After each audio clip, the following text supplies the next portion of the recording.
ehlekile ngoba angeke enze njani? Angeke asinde. Amen. Akahleli indlu yakhe ngoba angeke asinde. Ngibonga igama lenkosi. Bengifuna ukuthi ngalawo magama ngithi bazalwane ningakwadi ningathuthi ngikhuluma ngebandla.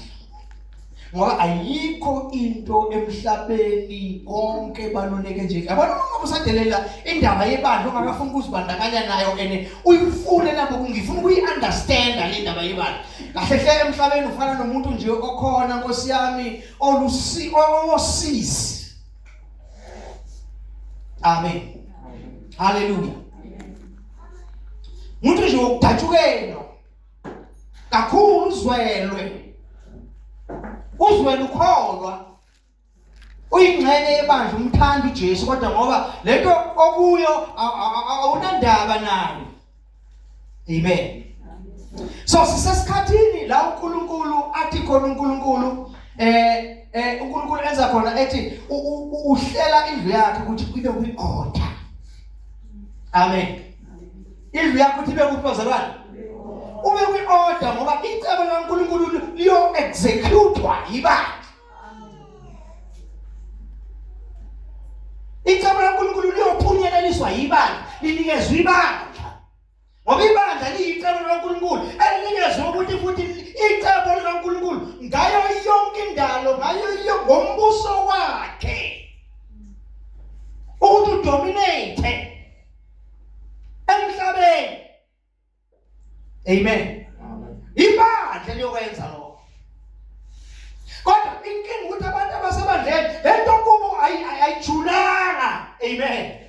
So njengoba ingajulanga kubo, bengayiqondi kahle kubo, ayenzeki lento.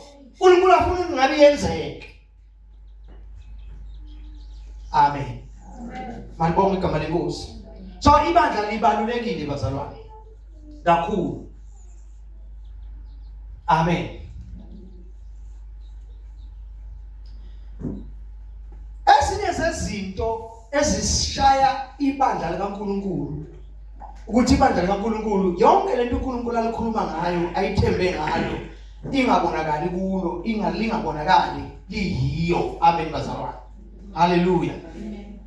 Kwenziwa ukuthi ibandla linenselelo enkulu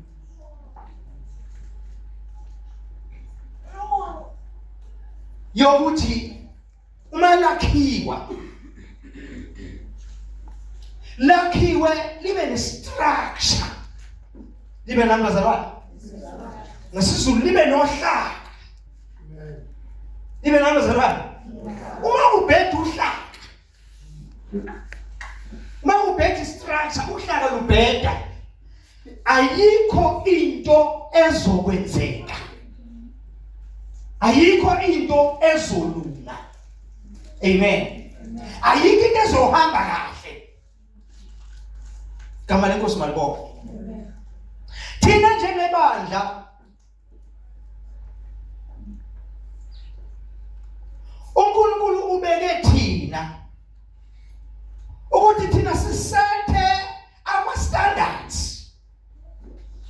Ibandla libe nama-standards aphakeme okuphila. Azimana ngizwa yini? Hallelujah. Ibandla fanele libe nama-standards right aphakeme okuphila. uNkulunkulu ubeka ibandla ukuthi ibandla abantu bese-understand ukuthi uNkulunkulu uthembe kangakanani kubo. Amen bazalwane. Abazukhuluma njengabantu abangakholwa bethi umhlaba sawufica wonakele asizange kuzolungisa umhlaba.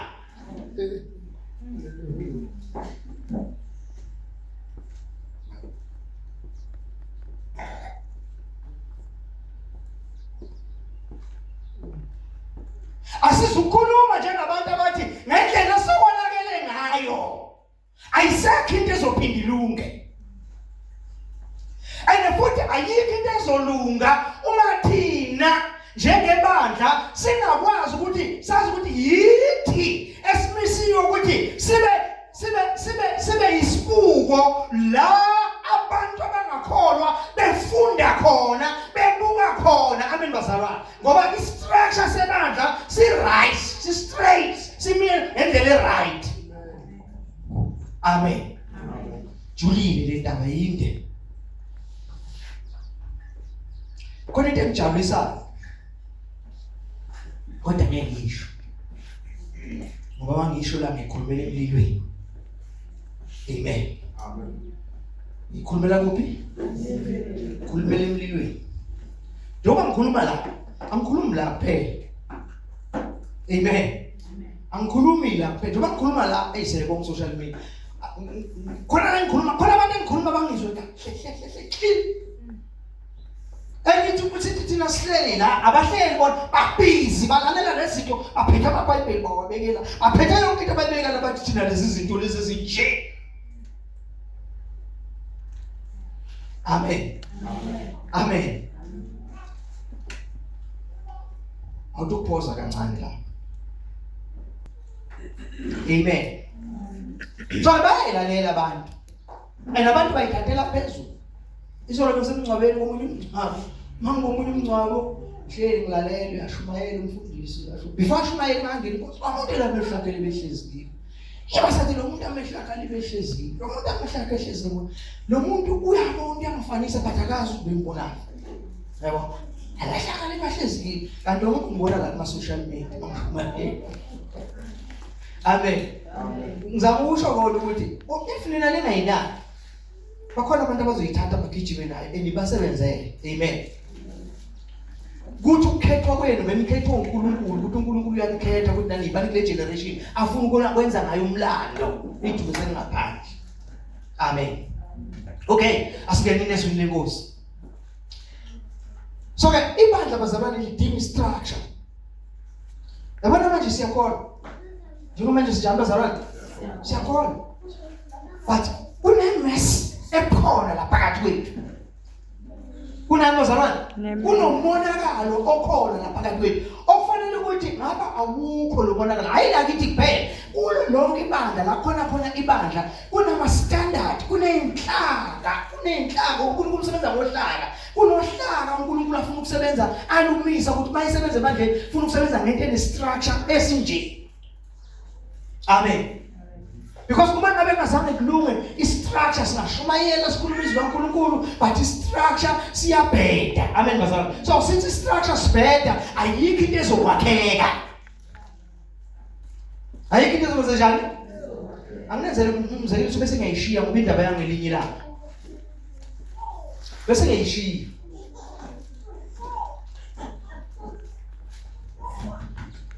uNkulunkulu makadala umuntu wenza istructure. Structure sokuthi umuntu uma bephila abantu bane structure washadisa uAdam washadisa emshadisa noEva. Amen. Uthe masabashadisile wasiyakhuluma ngomlomo wapronounce wathi zalanani nande ngcwalisa umhlaba enenubuse. Amen. Amen. Zalanani nande lezenjani ngcwalisa umhlaba nobuse. Laba bantu uAdam noEva istructure sasiNkulunkulu wamisa istructure sefamily ukuthi umuntu mayezozalwa akazalelwe kwifamily. Amen. Umuntu mayezazalwa akazalelwe kwifamily. Nowadays mangabheka siyashumayela ivangeli but konakele phakathi ebandleni noma iqiniso sesilasi thina fanele ngabe set ama standard ukuthi akwazi ukuthi kuqhubeke ebandleni uzalwe nje abantu abazalelwa outside structure esimiso uNkulunkulu. Because kuma kwenza kanjalo sandisa imess engaphandle yandiswa yibandla. Njengebandla we have to be bold enough. Amen. We have to be bold enough ukuthi asizibheke ukuthi sime kahle yini, sime ngendlela uNkulunkulu afuna sime ngayo yini. Amen bazalwane. Sizokwenza kanjani lokho? Sizokwenza ukuthi thina fanele siyinsika nesisekelo seqiniso. Kufanele sazi ukuthi uNkulunkulu usebenza ngefamily. Usebenza ngefamily uNkulunkulu ukuthi ifamily makuconnect ifamily umndeni, makulunga umndeni. Amen bazalwane. Makulunga ikhaya. Amen bazalwane. Ngisho othisha esikoleni ababi nenkinga yengane ngoba ingane iphuma ekhaya. Ingane othisha esikoleni babuka ikhaya ukuthi linjani ikhaya abantu buke enganeni. Base bathi ngeke thina sikwazi ukuyilungisa la ingane mayihlule kuphi? Ekhaya. lokho kusho ukuthi uma sizoqhubeka sikhonze singafuni ukumisa izinto zethu in order ngendlela eright sikhonza nje into engekho because ukubola khiqizeka la ngaphakathi